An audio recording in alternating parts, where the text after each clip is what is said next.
Hello everyone, welcome back to another video. Today I will show you how to review past posts you're tagged in a Facebook.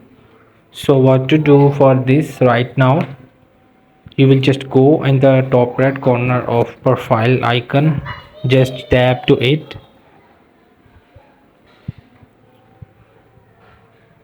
So from the here you will just go and again profile icon and just a little bit scroll down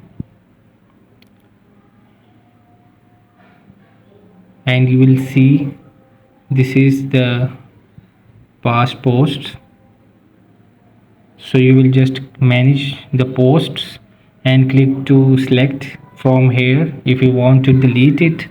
So I will just select it, some items to delete it.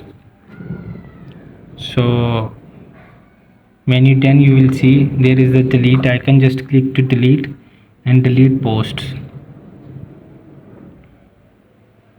So saving changes in their profile. So here is the solution. So hope this video helped you. Please don't forget to like and subscribe and get notified for more videos.